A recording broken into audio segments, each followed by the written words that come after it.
Chers tous, bonjour. Alors que je m'apprêtais à aller à la mosquée ce matin, j'ai reçu un coup de fil d'un frère de lutte nommé Yvon Stan Osisagi sur justement l'image devant votre petit écran. Alors, Yvon Stan Osisagi est un jeune compatriote, un activiste gabonais, leader du côté de Port-Gentil. Ce dernier est, comme vous le savez, nouvellement marié. Il a perdu son épouse il y a 3 jours seulement et on l'a retrouvé comme ça avec une paire de ciseaux dans le ventre.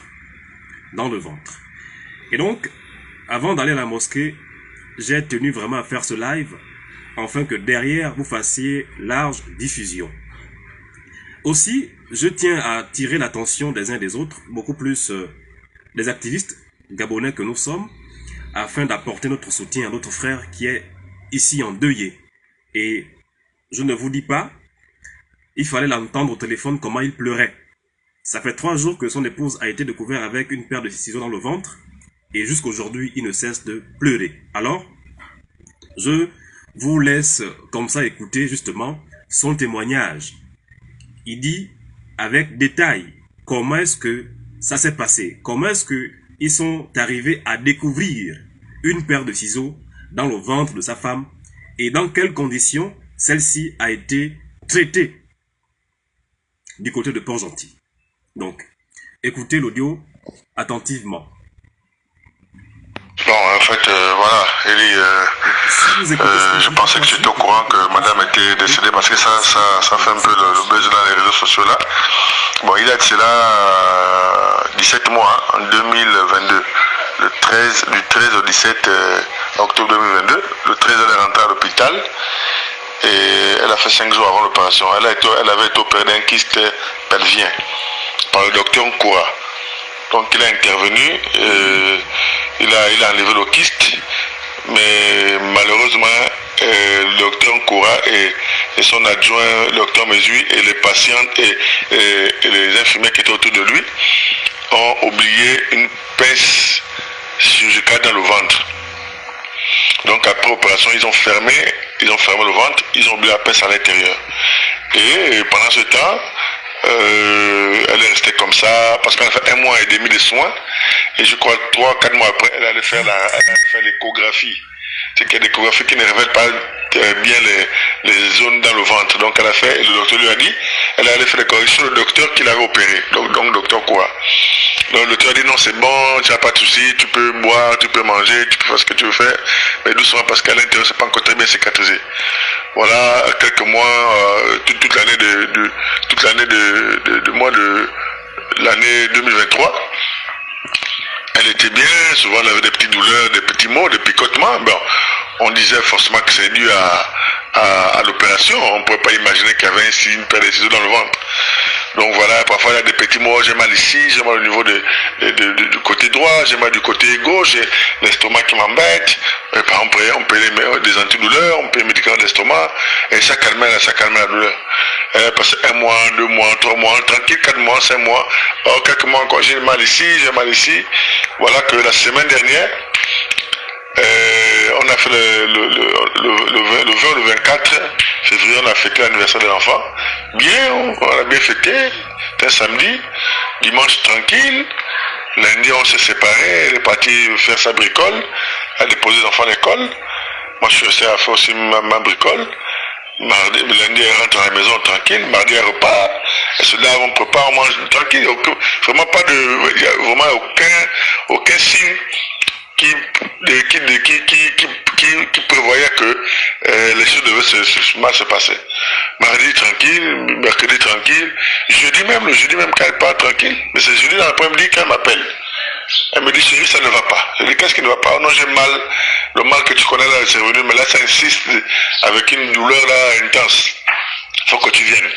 Je dis mais même si je dois venir, si tu es malade, dis à quelqu'un de la famille, parce qu'elle était chez sa maman, dis à quelqu'un de la famille, t'amène à voir l'hôpital, le temps que moi je suis dans mes transactions, je te retrouve à l'hôpital.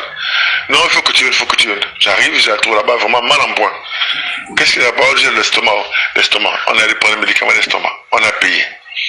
Ça n'allait pas.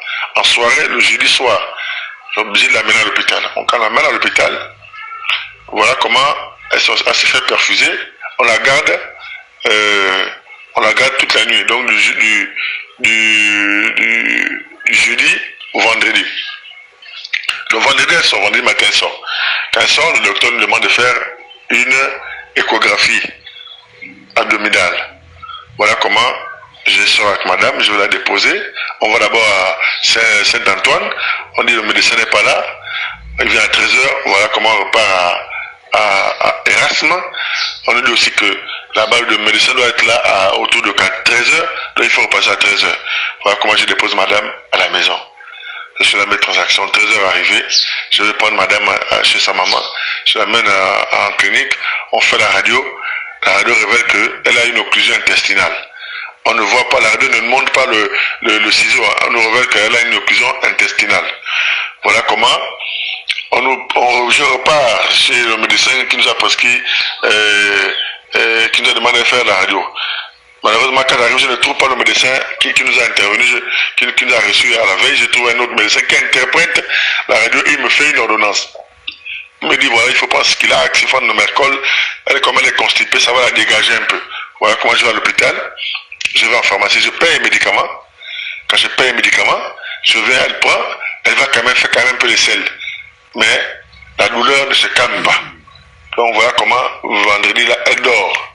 Samedi encore, ça s'accentue. Oh chérie, il faut prendre tes médicaments. Avant je prenais les Gaviscon, ça me calmait. Machin. Voilà comment je m'en vais en pharmacie. Je paye Gaviscon, je paye un autre médicament pour la soulager du ventre. Elle vient, malgré tout ça là, ça ne passe pas. Elle dort le samedi au dimanche. Dimanche, quand je reviens encore à la maison chez ma maman, parce qu'elle est malade, ça va rester, parce que pour mieux la suivre. Donc quand j'arrive encore, je trouve que son dents c'est encore dégradé. Donc elle est asséchée, elle a maigri, elle est déshydratée. Donc dimanche vers 19h, je dis bon là c'est pas bon, il faut qu'on reparte à l'hôpital. Voilà comment on repart à l'hôpital, avec la radio, tout. Donc je retrouve le médecin qui m'a reçu le jeudi, je lui dis que voilà ce qui s'est passé, voilà. Maintenant elle à ce niveau, voilà que le cas est compliqué, elle appelle son chef, elle dit elle explique à son chef que voilà la situation, qu'est-ce que je peux faire. Le chef lui dit que ça devient compliqué, avant qu'on intervienne, qu'on fasse quoi que ce soit, qu'elle reparte faire la radio. Donc voilà, ASP, on appelle ça ASP, la radio. Voilà comment elle nous fait un bon, on part faire la radio à la clinique Saint-Antoine. Voilà comment on prend, on la met, elle marchait même plus, on la soulevait, elle était sur chaise roulante. Voilà comment le radiologue arrive, elle avait une robe, et on la prend, voilà comment le radiologue nous demande de la mettre là, sur comment on appelle ça, là où elle va faire la radio. Et il projette sur l'appareil. Et quand il fait la radio, il constate que non, il y a un ciseau à l'intérieur. Il me pose la question de savoir, madame, vous avez dans votre robe, vous avez un ciseau. Parce que là, moi, je vois un ciseau dans la radio. On dit non, la robe là n'a pas de poche. Donc voilà, quand je regarde la radio, effectivement, le ciseau est bel et bien, je t'enverrai même les photos, tu vas regarder. Le ciseau est bel et bien là. Bon, le radiologue veut comprendre, il dit voilà comment on enlève la robe. Elle est maintenant en slip. Il fait une deuxième radio. Le même ciseau est à l'endroit. Une troisième radio, le même ciseau à l'endroit. Merde. Il a fait au moins 5-6 radios pour être sûr que c'est bel et bien ça. Voilà comment il dit non. Il y a une radio. Il y a une radio il y a un ciseau dans le ventre de votre femme. Je dis comment ça? Voilà comment je me dis, mais effectivement, si le ciseau est arrêté, c'est lors de sa première opération, lorsqu'on a enlevé le kyste. Lorsqu'on a enlevé le kyste, donc le gars, le docteur Koura, le docteur Mesui, a oublié le ciseau dans le ventre. Voilà comment on repart à l'hôpital. Avec l'écho, avec la radio, je présente maintenant au médecin. Le médecin appelle maintenant le chirurgien pour dire que bon, là c'est grave, il y a un élément dans le corps de la dame. Voilà comment le docteur arrive. Mais je pense que avant d'aller à l'opération, avant qu'ils aient opéré, qu'ils prennent la décision d'opérer, il était question de faire d'abord un examen préopératoire. Ils m'ont donné le bon d'examen pour le faire. Il dit non, tu vas faire le bon d'examen demain, parce qu'à la nuit, là il ne reste pas les 1h du matin, 2h. Dans cette nuit-là, c'est pas évident que la clinique là soit ouverte. Mais demain matin, tu vas faire les examens avant qu'elle passe au bloc. J'ai dit, ok, ils m'ont donné le bon d'examen. Après, tout d'un coup, ils changent d'avis. Ils disent, non, on va l'opérer. Il faut qu'elle rentre rapidement au bloc, payer, et ce qui a payé, elle va rentrer au bloc. Mais sachant bien que ça fait 3 jours, elle n'a pas mangé, elle ne faisait que rendre. Donc elle rendait, elle vomissait. Donc elle était amaigrie, elle était fatiguée. Et ils prennent la décision de l'amener au bloc. Sans pourtant me demander mon avis. Bon, comment tu vas, on peut l'amener au bloc comme ça. Et puis les médecins, c'est pas à moi de leur dire que voilà, s'ils ont pris l'initiative, je pense que c'était la bonne initiative. Voilà quand il rentre au bloc.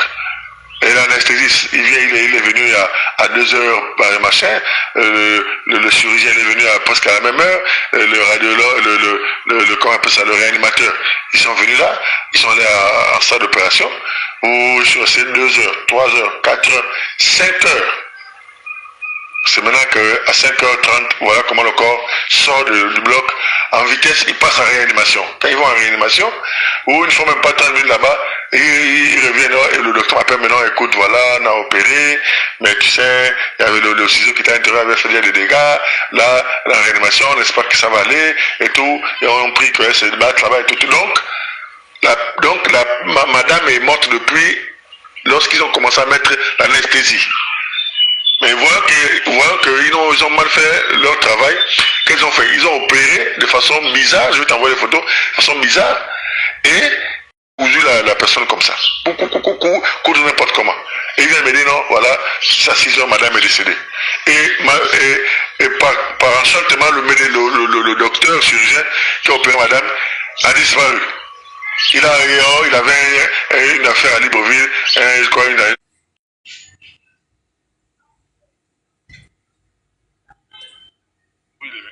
avec les agents de la police sont venus, ils ont calmé l'affaire, ils ont dit voilà, et ils ont demandé d'amener l'affaire en justice.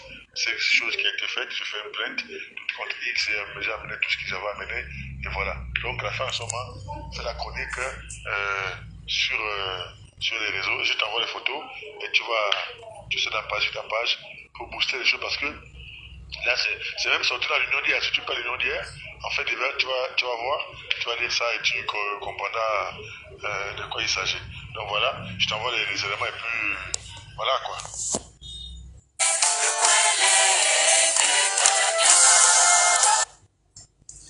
Alors, comme vous avez écouté Yvon Stan, son épouse, d'accord, avait subi une intervention chirurgicale, donc une opération. Et pendant cette opération, le médecin qui s'était chargé de cela avait oublié dans son ventre cette paire de ciseaux s'ouvre aux yeux. Et plusieurs mois plus tard, pendant qu'elle ne cesse de souffrir à chaque fois, ils sont répartis cette fois à l'hôpital. Et voilà que le médecin a encore intervenu. Et après plusieurs examens, on a découvert effectivement qu'il y avait une paire de ciseaux, d'accord, dans son ventre. Et comme il a raconté, comme vous avez bien entendu ce qu'il a dit, ils ont une fois de plus admis cette dernière à l'hôpital et donc elle a été une fois de plus ouverte afin de pouvoir retirer la paire de ciseaux. Sauf que en le faisant, ils n'ont pas tenu compte en fait de la situation de la victime qui depuis 3 jours ne mangeait pas et donc elle était pratiquement fatiguée. Selon lui, cette dernière a rendu l'âme juste après que l'anesthésiste d'accord a procédé d'accord à son travail. En fait, c'est comme ça que ce n'est qu'à 6h du matin que le médecin est venu déclarer justement la mort de cette dernière. Bon, il y a des images qu'il m'a envoyées qui ne m'a pas permis d'accord de publier, sinon vous aurez vu la façon dont ils ont ouvert le ventre et dont ils ont justement cousu. Je vous assure que c'était comme, je sais pas, une viande, c'est-à-dire que c'est affreux à voir. Si je vous montre cette image-là, vous allez pleurer chez vous. Donc, voilà un tout petit peu la situation que j'ai voulu partager avec vous, vous demandant justement de faire large diffusion afin que justice soit faite. Jusqu'aujourd'hui, le médecin est introuvable. Il n'est plus dans la ville de Port-Gentil. Selon lui, il est sur Libreville. Et là, reste à savoir s'il est encore sur le territoire national, où il a fui hors du pays. On ne sait rien de ce dernier-là. mais Yvon a d'accord suivi les indications du procureur de Port-Gentil, qui a demandé à ce que ce dernier puisse porter plainte afin que justice soit faite. Donc, ce qu'il a fait, il a porté plainte. Maintenant, on attend justement que cette affaire trouve justement enfin, qu'on fasse lumière sur cette affaire-là. Comment est-ce que des gens qui ont travaillé, des professionnels, ont pu commettre cette erreur d'oublier une grosse paire de ciseaux. Si elle était au moins petite, d'accord, on aurait compris. Mais à cette taille-là, je vous assure que même si le corps est plein de sang, mais quand même, lorsqu'on est amené, d'accord, à nettoyer le matériel je sais pas, de l'opération, on peut s'apercevoir, d'accord, de l'absence d'une pièce. Déjà que c'est pas un petit truc, c'est balèze. Quand on voit, rien que sur ces images-là, on peut se rendre compte, effectivement, de la grandeur de cet outil-là. Et donc, il pouvait simplement revenir sur cette opération afin de libérer cette dernière, d'accord, de ce mal qu'il a rongé pendant ces 2 ans pratiquement. Et aujourd'hui, le voilà qui commet encore une même bêtise, une même erreur médicale, et qui envoie, d'accord, cette dernière à la tombe. Et au lieu de répondre de ses actes comme un homme, ce dernier a choisi de fuir. Il a quitté la ville pétrolière. Aujourd'hui, il serait à Libreville. Et là, je ne sais pas. Qui sait? Peut-être qu'il n'est plus même à Libreville. Il a foutu le camp. Il a fui à l'étranger. Donc voilà un tout petit peu les différentes situations auxquelles les Gabonais sont confrontés en milieu hospitalier au Gabon. Où des médecins, soi-disant professionnels, se permettent de commettre de telles bêtises. Des erreurs médicales que toi, qui n'est même pas du métier, ne peux même pas imaginer un seul instant faire un jour. Et aujourd'hui, ce jeune Gabonais est privé de son épouse à cause d'une erreur médicale qui aurait pu être évitée. Alors, chers tous, chers compatriotes, c'est un jeune comme nous qui est en difficulté aujourd'hui. Alors, ce que je demanderai à tous et à chacun, c'est de contribuer financièrement. Nous devons l'aider à accompagner son épouse vers sa dernière demeure à travers justement les petites cotisations que nous avons coutume de faire lorsque quelqu'un est en deuil. Alors, je vous ai mis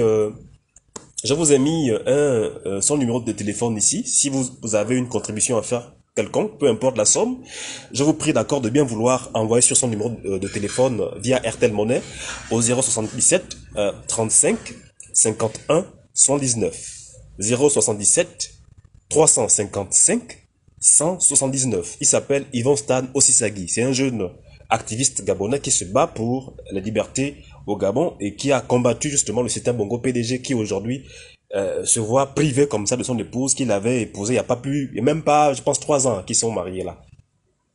Donc, voilà un tout petit peu l'information que j'avais à partager avec vous.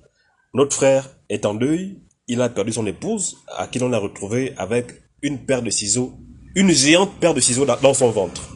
Encore, désolé pour la voix, je suis grippé, mais il fallait que je le fasse parce qu'effectivement, c'est une heure aujourd'hui que j'ai eu vent de cette affaire-là. Il paraît même que ça a été déjà publié par certains médias, je pense le journal L'Union, qui est un journal sur papier.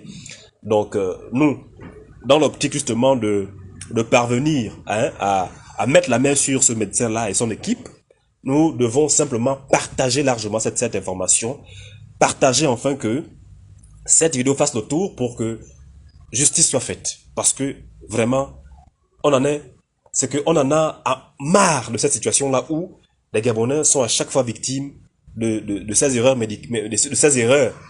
médicales de ces médecins soi-disant professionnels au Gabon. Donc, merci beaucoup.